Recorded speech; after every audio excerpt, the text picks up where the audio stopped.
네, 마태복음 11장 전 시간에 다 하지 못했던 거 가겠습니다.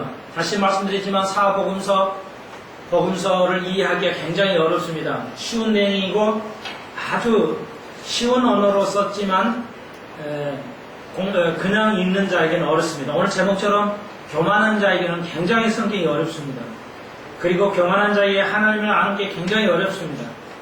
교만한 자는 하나님을 아는데 굉장히 어려움을 겪게 됩니다. 그러므로 오늘 우리가 교만과 하나님에 관해서 예수님이 제자들에게 하신 말씀, 하나님 나라를 이루는데, 하나님의 법칙을 이루는데 하나님 나라를 어떻게 이루어 가시는 것인가, 하나님 나라는 어떤 것인가에 대해서 계속해서 마태복음 11장 말씀하시면서 저 시간에 배우지 못했던 거 이제 마저 정리해 가도록 하겠습니다. 자, 그래서 이제 20장, 마태복음 11장 20절로 마지막 30절까지 해서 문단이 되어 있지만 요 전체는 이제 그 24절까지 한 문단 속에는 고라의 신, 그리고 이제 가버나움아 이렇게 말해요. 고라신이라는 이스라엘의 또 23절에 가버나움, 예수님께서 가버나움에서 또 사역을 행하셨어요. 고향에 가까우신 고향에 예수님께서 가장 사역을 많이 하신, 예수님 때 역시 고향을 사랑하셨어요. 그래서 고향에서 제일 사역을 많이 하셨어요.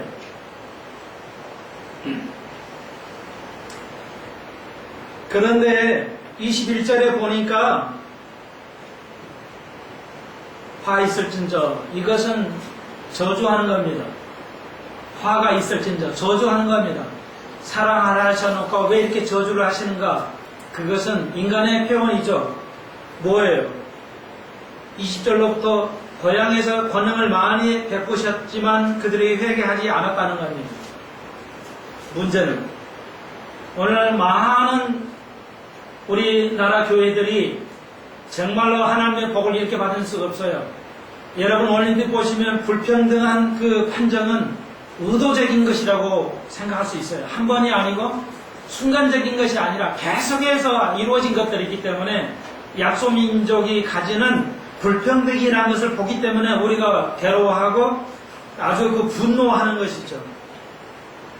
여러분, 오늘 여기 보니까 자기의 고향에, 예수님께서는 자기 고향에 권능을 제일 많이 행하셨어요. 그럼에도 불구하고 그들이 회개하지 않았다는 거죠.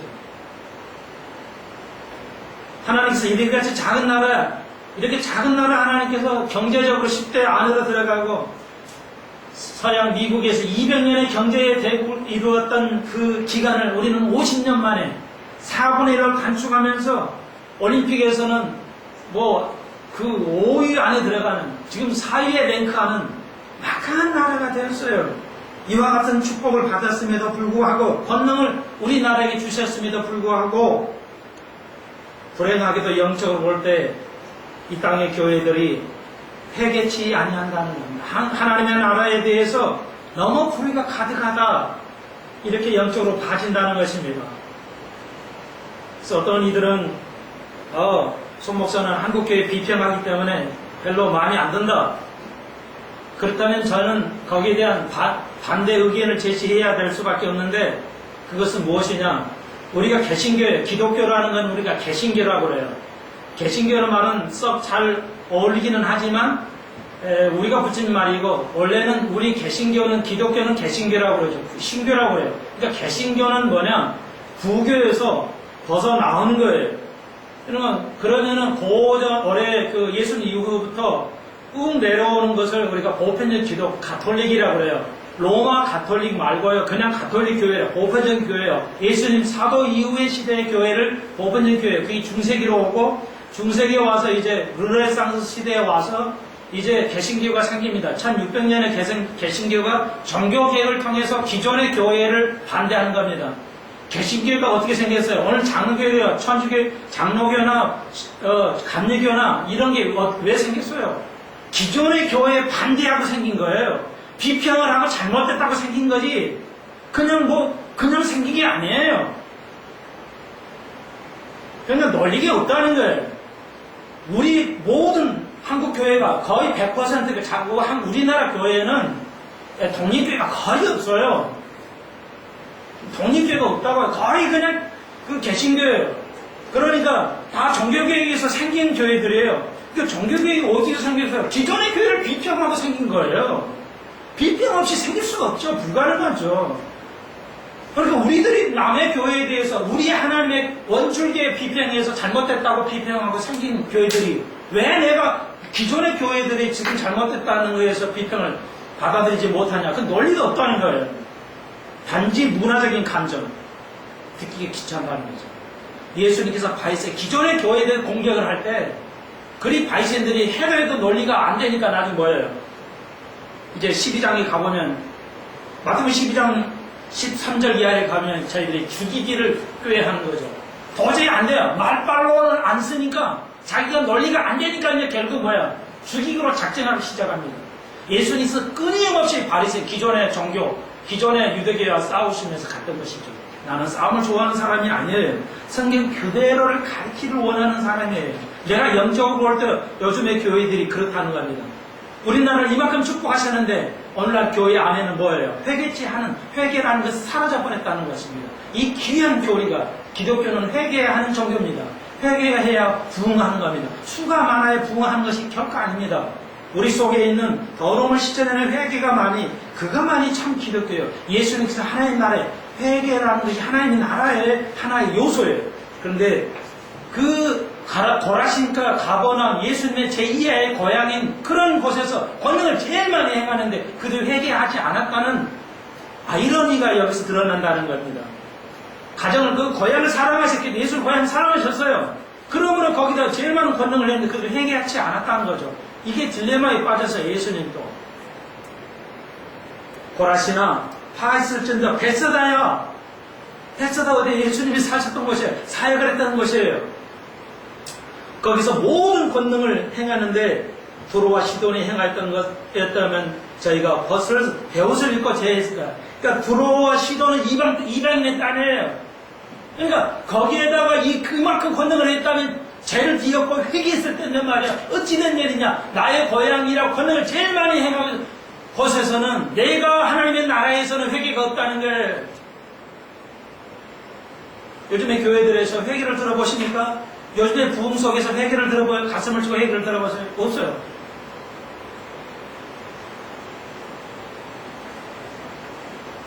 오늘 이것이 우리의 삶하고 관계없으면 오늘 마태복음 이렇게 왜 있어야 돼요? 오늘 우리하고 삶의 관계가 없으면 오늘날 아이들이 회개하지 않아요. 오늘날 정치인들이 오늘날 경제인들이 뭐예요? 검찰청은 가면 얼굴 빳빳하게 들어가요.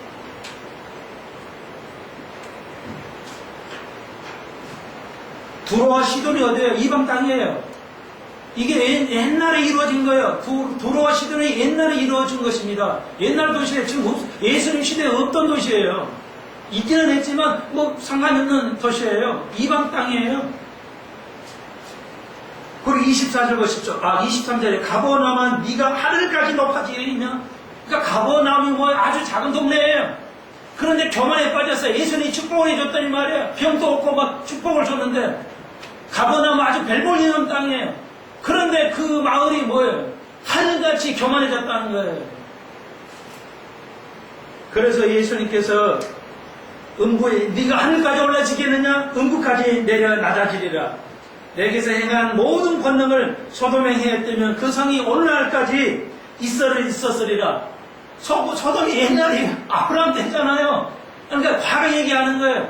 이 정도 내가 소돔에서 권능을 행했다면 소돔 땅 사람들이 다 회개했을 거야. 니네 사람이 회개했을 것이라. 어찌되느냐 너희들은 하나님의 사람들 그 백성들은 내가 권능을 이만큼 모든 권능을 행해줬는데 그러니까 모든 권능이에요. 모든 권능을 해준 것만 왜 너희들은 나 앞에 회개하지 않느냐는 거예요. 이게 딜레마예요. 이게 우리의 각자의 딜레마고 또 한국교회 가지고 있는 진덩어리라는 말이에요. 이걸 깨달아야 돼요. 왜 못 깨달아요? 라오디게처럼 잘 되니까요. 교인이 많으니까 돈이 많으니까 이게 복이라고 생각을 해버리겠다는 것이죠. 거기에 가장 큰 문제를 가지고 있어요. 교회가 잘 됐잖아. 그게 축복이지. 물질적인 그런 숫자에서 하나님의 회개가 일어났다. 성경적이야. 너무 아니에요. 라오디게가 그랬어요. 안약 좀 발라라. 부자의 교회여 안약을 발라라. 그래요. 너희가 너무 영적으로 벌거벗었다는 겁니다. 오늘 수치를 몰라요. 크리스찬들이 부끄러움을 몰라요. 그 말에 오늘 그래서 제목처럼 교만이라는 것이죠. 자, 이건 명백하게 뭘 의미해요? 소돔이 앞으로 심판이 있을 것이라고. 24절 내가 너에게 이르는 심판날에 소돔 땅이 너보다 견디기 쉬우리라. 내가 소돔 땅도 이제 가버나움 너 그 땅을 내가 심판할 것이다. 그리고 소돔 땅도 심판할 거다. 소돔인 예수님 시대 2000년 전 얘기인데요. 2000년 소돔 시대요. 왜 어떻게 심판해요? 그러니까 이건 명백하게 어느 때 심판한다는 거예요.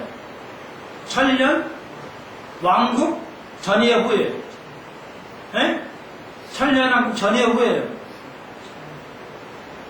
아직도 헷갈리죠. 그러니까 열심히 공부하셔야죠. 뭐냐면 생각할 겨를도시 탁 나와야 돼요. 그래야 써먹죠. 집에 가서 생각 좀 해보고요. 이러면은 누가 배우겠어요. 그죠? 예. 천년왕국 끝난 쯤에 뭐가 있어요? 하나님의 심판이죠. 그걸 무슨 심판이라고 그래요? 그렇죠. 백보자라고 그랬죠. 하얀 보자예요. 하얀 심판이 들어요. 왜 하얀이에요? 모두가 죄가 드러나야 되기 때문에 그렇습니다. 모든 죄가 하얗게 드러나요. 어두워져서 감춰진 게 아니라 하얀 모든 게 하얀 상태로 드러나는 거예요. 밝은 상태로 드러난다는 거예요. 그러니까 천년왕국 이후에 흰 보좌의 때 심판하기 때문에 어느 것도 2000년 예수님 시대 전에 2000년에 소돔도 심판하기 때문에 실제로 했잖아요. 그 육체적인 심판, 최후의 심판이 나와 있어요. 그러니까 소돔성이 예수님 시대는 2000년 전이었지만 그 2000년 전 소돔도 심판하겠다는 거예요. 일시적인 심판이죠. 그 소돔성에 모든 살아있고 그 시대에 살았던 사람들 심판한대요. 왜? 흰 보좌 때문에. 시동도, 대한민국도, 서울도, 구로동도 그렇다는 겁니다. 앞으로 있을 것이라는 거예요. 이건 명백하게 흰 보좌의 심판이 있다는 거예요. 이건 영적인 것이 아니라는 거죠. 천년왕국 이후에 있는 명백한 심판이라는 거예요. 그러면 천년왕국이 없다고 그러면 뭐예요? 이미 지금 심판이 돼 있어야 되는데 천년왕국이 무천년으로 계산하면 천년왕국 끝에서 흰 보좌가 있어야 되는데 지금 천년왕국이라고 한다면 흰 보좌는 어디서 생기냐는 거예요. 언제 해야 되냐는 거예요. 이미 이게 지금 예수님 이후로부터 이게 천년왕국이라고 지금 2000년 지났는데 무슨 어떻게 됐냐는 거예요. 그러니까 논리적으로 말이 안 됩니다. 예수님께서 2000년 전에 말씀하셔서 그러므로 이제 모든 도시도 모든 성들도 교회들도 이제 그래서 심판을 받을 것인데 이제 예수를 믿지 않는 자는 흰 보좌에 들어가고 교회는 이제 환난 전에 이제 그리스도의 심판대에 서게 된다는 것입니다. 그리고 그리스도의 심판대에 있을 때 휴거할 때는 누가 휴거하느냐? 거듭난 자는 휴거합니다. 거듭나는 자는 어떻게 알아요? 열매를 보고 한다고 그랬습니다. 오늘 거기까지 하겠습니다. 그 내용은 그때 예수께서 대답하여 가라사대 천지에 주시신 아버지여 이것을 지혜롭고 슬기는 자들에게는 숨기시고 어린아이들에게는 나타내심을 감사합니다. 어린아이들을 예수 그리스도 제자를 지금 말하고 있어요. 이 제자들에게는 이 엄청난 것을 알려주시는 것이 감사나이다. 그런데 세상에서 가장 잘났다고 하는 사람들, 이 사람들에게는 숨겨진다는 겁니다. 오늘 제목처럼 영적 교만은 그렇습니다. 사람을 어둡게 만듭니다. 사람을.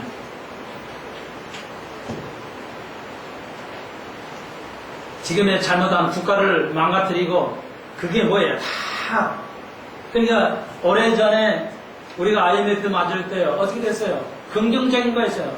미국 CNN에서 평가를 했어요. 한국이 IMF 맞을 것은 이것이다. 딱 한 가지. 과도한 긍정적이었다는 거예요. 과도한 낙천주의다. 모든 게 가능하다. 됐지 않냐? 모든 게 극단적인 낙천주의에 의해서 있다는 게 외국의 언론들의 평가였어요. 우리는 어두웠어 했어요. 그리고 재벌들은 정부의 허락도 조절이 정부가 얼마큼 외제 차익이 들어온지도 모르고 있었어요.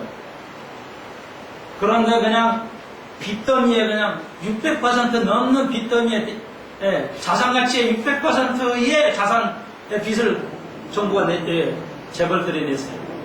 그리고 어려워지니까 뭐 다 날아갈 수밖에 없는 것이죠. 다 어두워졌어요. 다 교만했기 때문에. 지금 때 앞으로도 그럴 겁니다.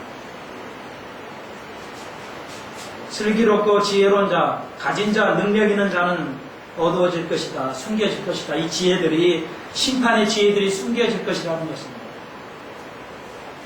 미국 교회는 지금 통계에 의하면, 어떤 통계에 의하면 1년에 미국 캘리포니아 주가 제일 태평양 쪽에 있어요. 캘리포니아는 원래 미국 게 아닙니다. 그 땅이 멕시코하고 싸워가지고 가진 땅이에요. 물론 돈으로 팔아서. 그게 그냥 너무 넓은 땅이 다 그냥 사막이에요. 광야거든요. 그러니까 팔아버리잖아요. 에이, 필요 없는 땅. 그러니까 그 사둔 거예요. 또 하나는 뭐 멕시코 싸워가지고. 그런데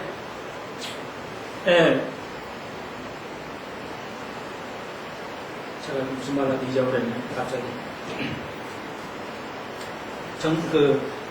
적용을 좀 해드리려고 좀 그 말씀을 생각했는데, 생각나면 생각나면 하도록 하고요. 예, 그 그러니까 지혜 있고 슬기로운 자들은 이게 하나님께서 숨겨버리신다는 겁니다. 우리가 이걸 깨달아야 되겠습니다. 그리고 우리가 어린 아이처럼, 아이들에게는, 예수의 제자처럼 아이들에게는, 이걸 나타내심을 감사합니다.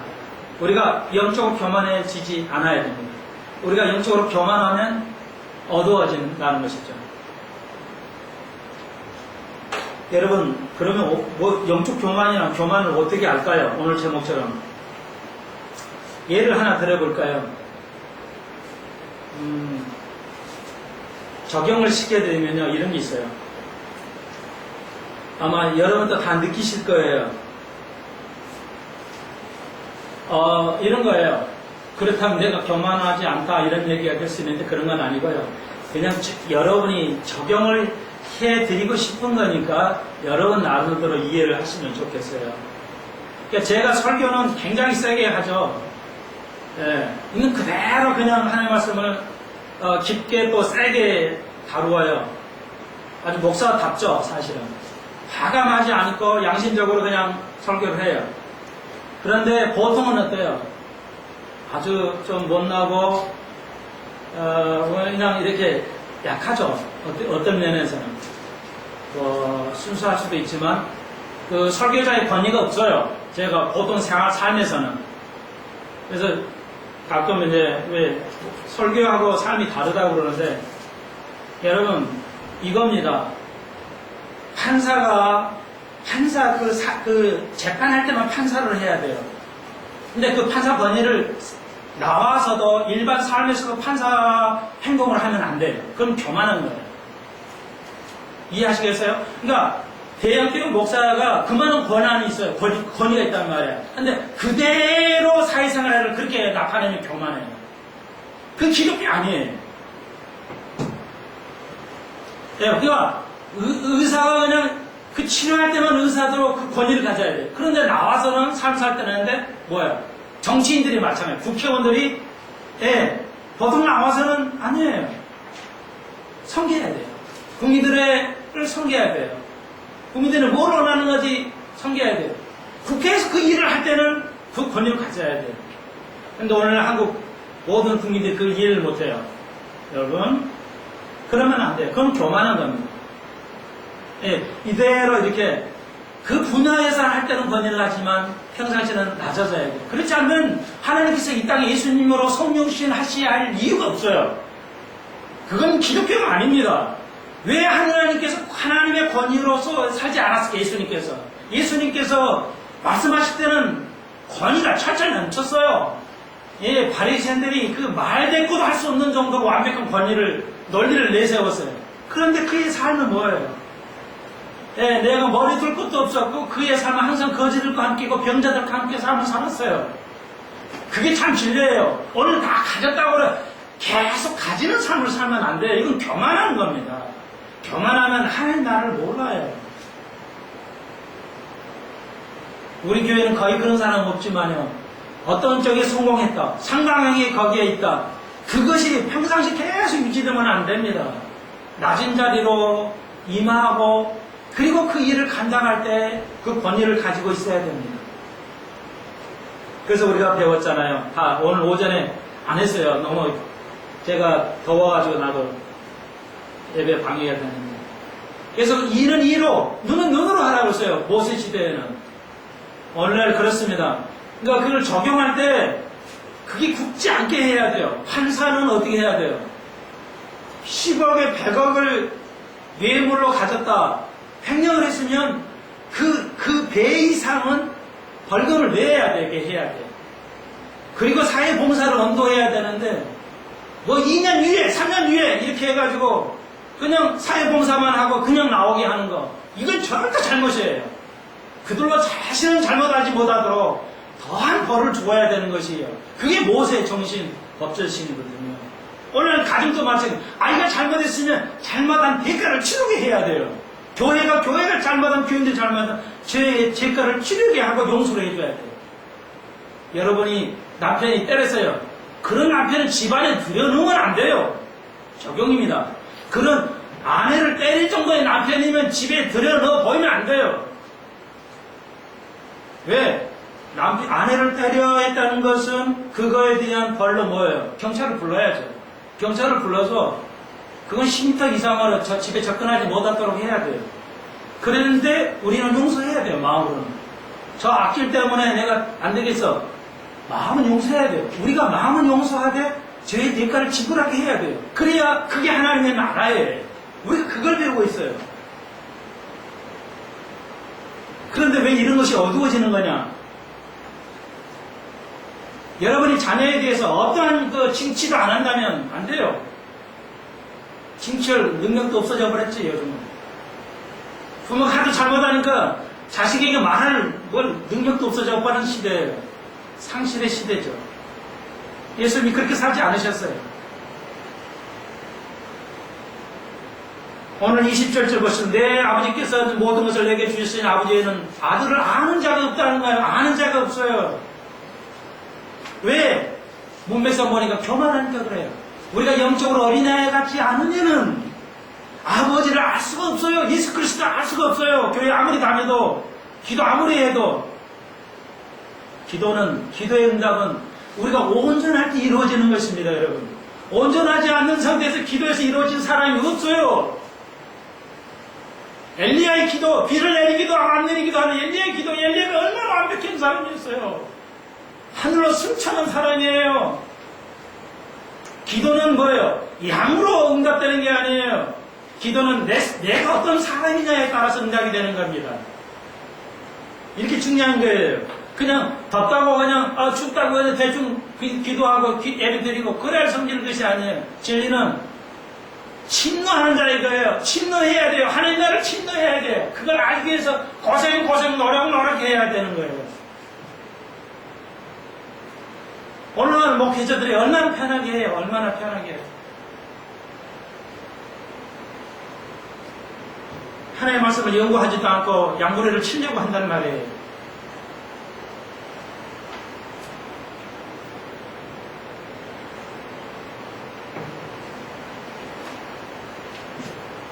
우리가 오늘 제목처럼 교만과 하나님이 아는 것, 이 관계가 있다는 것입니다. 놀랍죠? 하나님이 이렇게 축복을 주셨는데, 가버나움이 하늘같이 높아졌다는 것, 높아질 이유가 없죠, 사실은. 그렇게 훌륭한 도시가 아니거든요. 훌륭한 마을이 아니에요. 다른 말로 표현해서 우리가 예수 그리스도의 말씀을 삶을 적용하는 것이 더 큰 것이냐, 하나님을 아는 것이 더 커요. 하나님을 아는 것이 더 커요, 작습니까? 더 크죠. 예수님 말씀하셨어요. 하나님이 하는 것이라고 했어요. 하나님이 하는 것입니다. 오늘 또 잘못된 게 또 조심해야 돼요. 잘못된 건 아니에요. 조심해야 돼요. 적용을 통해서 어떻게 인간을 살아갈 거냐. 이거 중요한 게 아니에요. 그거 분명히 중요해요. 그런데 하나님을 하는 것보다 앞서지는 않습니다. 하나님을 할 때 적용의 삶이 드러나는 것이지 적용을 통해서 하나님을 알아갈 수는 없어요. 예수님께서 제자들에게 아버지에게 내게 모든 걸 주셨어요. 그것을 아들은 아는, 그래서 아버지 외에는 아들을 아는 자가 없다는 겁니다. 아들과 그 아들의 소원대로 계시를 받는 자 외에는 제자에게, 우리에게 이 계시, 하나님의 진리의 계시를 받는 자 외에는 아버지를 아는 자가 없다는 것입니다. 나는 자랑스럽게 해. 그래서 충행교회 가서 난 설교할 수 있어요. 나는 순봉교회 가서도 수십만에 설교할 수 있어요. 그러나 그쪽에 있는 교회들이 우리 교회 와서 설교하기가 쉽지는 않을 겁니다. 아마 여러분이 평가를 하시겠죠. 아, 저거 설교 아닌데. 하나님 아는 것입니다. 교회 사이즈하고 관계가 있는 것이 아닙니다. 그러므로 28절 수고하고 무거운 짐진 자들아 다 내게로 오라. 영적으로 얻은 교만한 자도 다 죄를 가지고 내게로 오라. 내가 너희를 쉬게 할 것인데 나는 마음이 온유하니. 어떻게 우리가 무거운 짐을 쉬게 할 수 있어요? 나는 마음이 온유하니. 온유하고 겸손하니. 내 마음은 온유하고 겸손해야 돼요. 그래야 하나님의 계시를 볼 수가 있어요. 하나님과 예수 그리스도를 알 수가 있어요. 여러분의 아는 정도 가지고 안다고 생각하지 마십시오.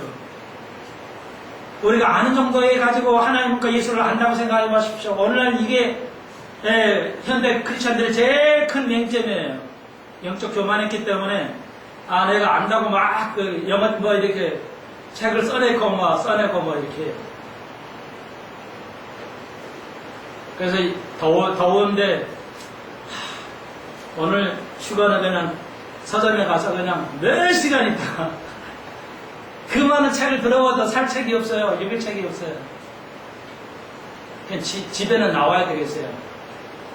아내가 또 눈치가 보여가지고. 더운데 혼자 고생하는데 있으면 더 덥잖아요. 나라도 나가줘야 될 것 같아가지고.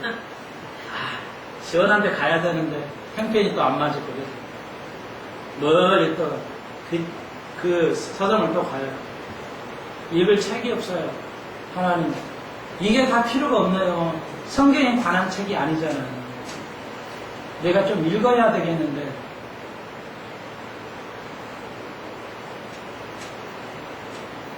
뭐하는 자에게 마음이 온유하고 겸손한 자에게 하나님의 계시를 알 줄로 믿습니다. 나의 멍에를 메고 내게 배우라. 멍에를 메라는 말은 여러분을 모든 걸 포기하라는 것입니다.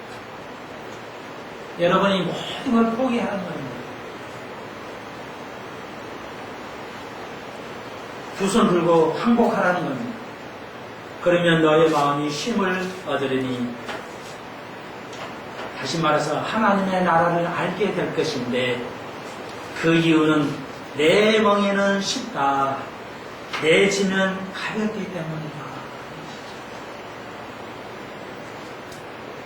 여러분이 만약에 말씀이 이해가 아직도 많은 부분이 안 된다면 더 온유하고 겸손한 예수 그리스도의 그 사람의 멍에를 지십시오. 그 사람과 함께, 그 예수와 함께 멍에를 나눠보십시오. 예수님과 함께 해보십시오. 그분의 온유함을, 겸손함을 배워보십시오. 자기는 하나님이면서도 가장 인간의 낮은 자리로 내려오셨습니다. 그 의미가 인카네이션, 성육신이 무슨 의미인지 여러분이 해석할 수 있겠습니까? 교인들에게 납득시킬 수가 있겠습니까? 그럴 수 없다면 더 배우십시오. 더 배우셔야 돼요. 왜 하나님께서 인간의 몸으로 내려오시냐? 어느 종교도 그럴 수 없는데, 그렇게 할 수도 없는 것인데, 왜 유일하게 기독교만이 하나님이 인간의 모습으로 와셔야 되냐는 거예요. 왜 그래야 되느냐에 대해서 우리가 남에게 설명할 수 없다면 안 된다는 것입니다. 내게 배우라는 것입니다. 나이가 간 걸 내가 이렇게 그 어마어마한 명예를 다 내려놓고 내가 낮은 자와 죄인들 속에서 살았잖아. 그 겸손한 말이야. 그 온유함, 이거 배워야 된다는 겁니다.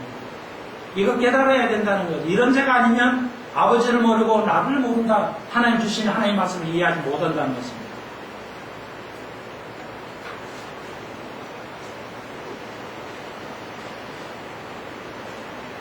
12장 조금만 더 가보십시오. 12장.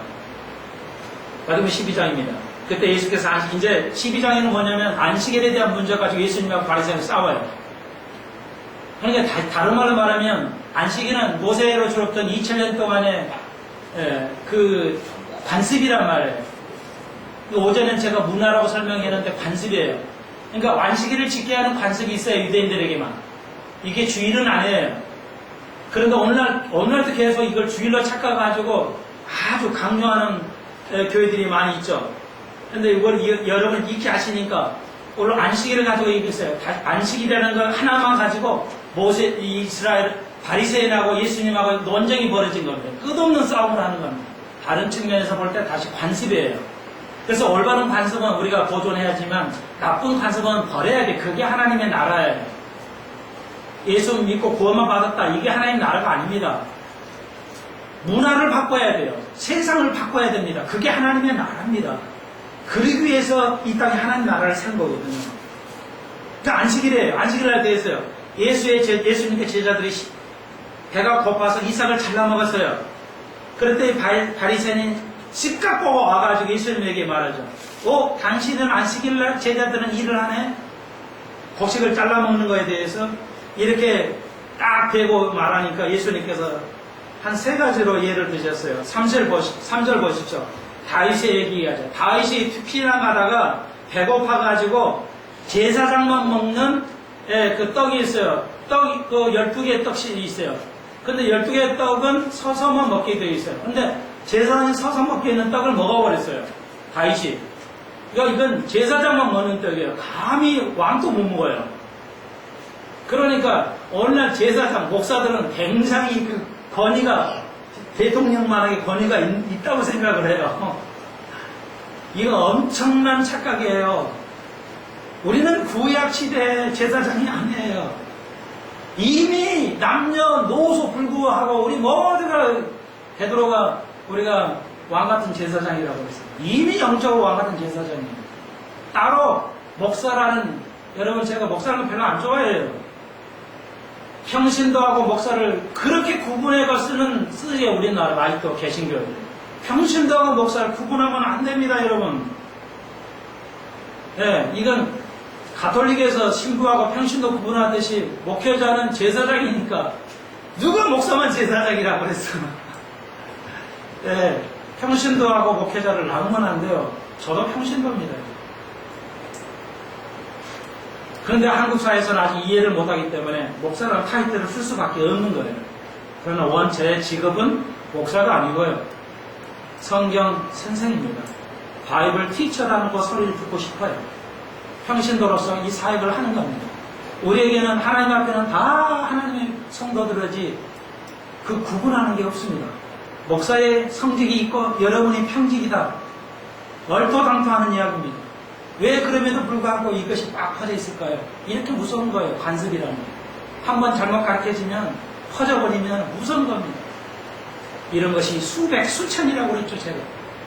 이걸 거쳐가지 않은 한은, 깨우치지 않은 한은 하나님 나라가 아니에요. 우리는 역사적인 사명을 띠고 이 땅에 태어났어요.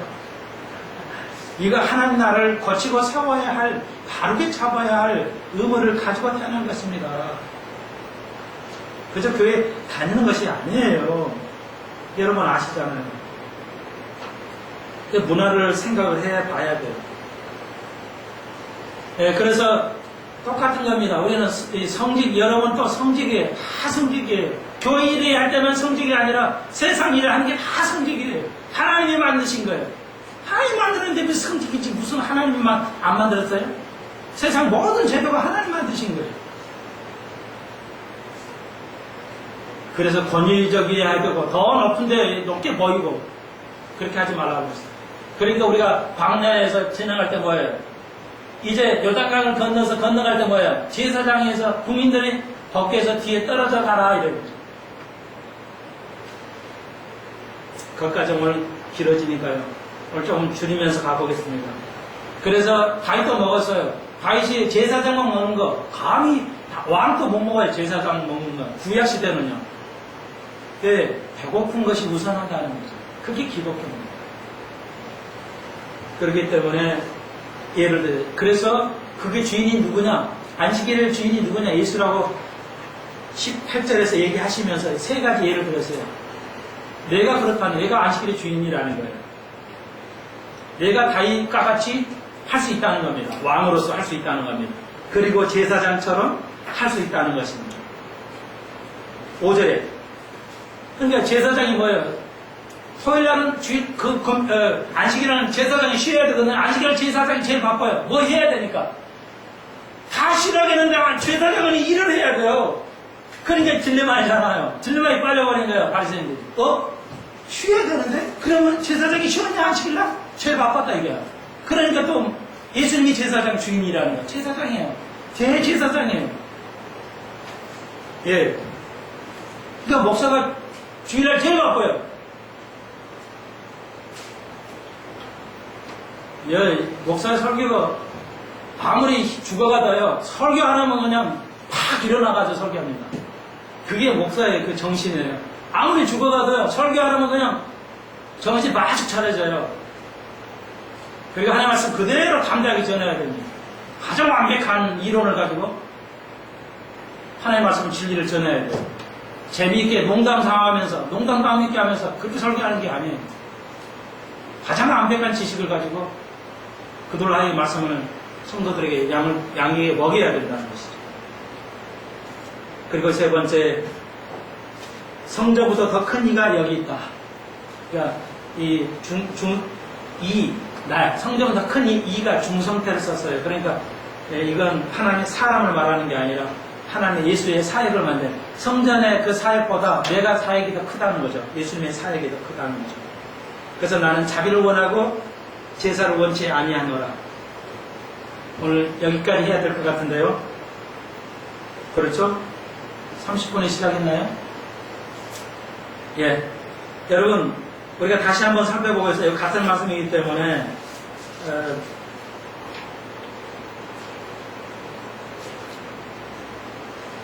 마태복음 5장 24절에 23절에요.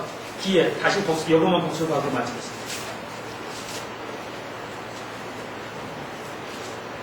다시 한번요. 마태복음 12장 7절에서 나는 자비를 원하고 제사를 원치 않으시는 뜻을 너희가 알았다면 이 말이죠.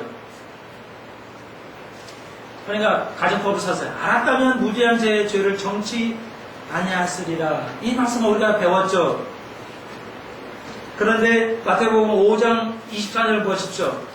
그러므로 예물을 제단에 드리다가 거기서 내 형제에게 원망 들을 만은 있거든 생각나거든 예물을 제단 앞에 두고 먼저 화해하라고 그랬죠. 같은 말씀이에요. 예, 화해하지 않고 싸움질하고 제단에서 제물 드려봐야 제사가 되냐? 제사보다 순종이 낫다는 거죠. 여러분, 우리 성경에는 이렇게 번역을 잘못해놨어요. 그래서 이건 한 번 더 정리를 하고 마칠 건데요. 요 5장 23절에는 가정법을 썼어요. 영어 성경을 보시면 가정법인데 우리 성경은 가정법으로 안 썼어요. 네, 그 무슨 얘기냐면 이겁니다. 자, 그러면 제사가 먼저예요? 예물이 먼저예요? 예, 화해가 먼저예요. 그러면 화해가 안 되면 제사를 안 해야 됩니까? 이렇게 좀 내가 원망 들을 만한 게 있어요. 화해가 있어요. 화해가 안 됐어요. 그러면 어떻게 해야 되겠어요? 제사는 드려야 돼요. 예배는 드려야 되겠죠. 그럼 무슨 의미가 되냐는 거예요. 만약에 화해가 우선이에요. 그래, 알아요. 그러면 계속 예배는 드리는데 화해는 언제 하냐고. 필요할 때 하겠지. 어떻게 얼른 예배는 드리고 와서. 이제 우리는 알아요. 화해가 먼저, 제사보다 화해가 더 중요하다는 걸 알아요. 이게 어려운 것인데요. 우리 불행하게도 세상 사람 술 한잔하면 서로 화해가 탁탁 돼요. 그날로 그냥 그래 자식 하고 딱 끝나는데 예수 믿는 사람 한 번 틀어지면 영원히 틀어져요. 어쩔 수 없어요. 굉장히 조심해야 해요. 그래서 저도 조심한데 이 예수 믿는 사람끼리 한 번 틀어지면 회복이 너무 어려워요. 예수님께서 또 11장에 가서 말씀하셨어요. 인애를 나는 원하지 제사를 원하지 않는다. 또 말씀하셨어요. 여기 있는 말씀하십니다. 근데 여가 헷갈리신데요. 이겁니다. 영어 성경이 더 정확해요. 가정법을 썼어요. 이런 말이에요. 만약 네가 뭐 한다면 제사 드린다면 이렇게 있고 먼저의 의미를 쓰신 건 많은데 요 말의 의미는 이런 거예요. 만약에 네가 제사를 드린다면 화해해야 할 생각이 날 것이다는 거예요. 정확한 의미는. 네가 그러니까 제사가 우선했어요. 사실 화해가 의미는 먼저인데 네가 제사를 드릴 때 생각하는 이 말의 의미가 아니고 네가 진정한 제사를 드린다면 네가 잘못한 거 원망 들을 것이 생각날 것이다. 네, 말의 의미가 만약 네가 제사를 진정한 제사를 드린다면 네가 잘못한 거 그것이 원망 들을 만큼 생각날 것이라는 거야. 네가 교만했다는 것이 생각날 것이라는 거야. 너의 문제점, 우리 각자의 문제점이 생각날 것이라는 거야. 그리고 예배 마친 뒤에 가서 화해한다는 거야. 이게 가정법을 쓰는 성경, 영어 성경이 더 정확하게 말하겠죠. 예배가 이렇게 중요하다는 것입니다. 예배를 무시하는 것이 아니에요. 예배는 인애를 원하시는 거죠. 예배를 통해서 우리가 그 깨닫는 게 뭐예요? 인애를 깨닫는 것입니다. 유대인들은 이제 다음 시간에 살펴보겠지만 계속 논리가 안 맞으니까 뭐예요? 안 되니까 논리가 떨어지니까 결국 예수를 죽이려고 하는 것이죠. 그게 오늘 14절에 나옵니다. 예수를 죽이고자 의논하더라.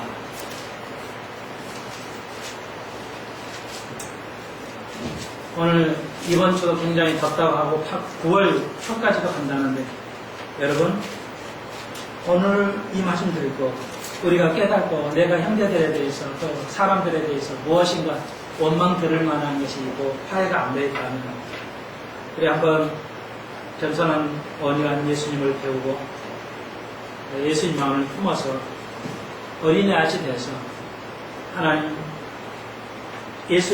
알게 되고 그리고 그 엄청난 계시를 누리는 기쁨을 가지시기를 주의 이름으로 축원드립니다. 기도드립시다. 주님 감사합니다. 100년, 94년 만에 더위 엄청나게 우리를 괴롭히고 있습니다. 하나님, 이제 모든 것이 비정상으로 이렇게 돼가고 있어 인간도 살아가기가 굉장히 어렵습니다. 이제 많은 경제적으로 어려움을 겪을 것이 예상되고 있습니다. 하나님, 그러나 우리가 깨닫게 하셔서 하나님 나라가 온전히 세워지는 교회 되게 하여 주시고 일주일 동안 살 때 저희가 승리하게 하여 주옵소서. 저희가 예배를 드리면 부족함이 깨달아진다고 그랬습니다. 하나님 이 예배 얼마나 고귀한 것인지를 우리가 배웠습니다.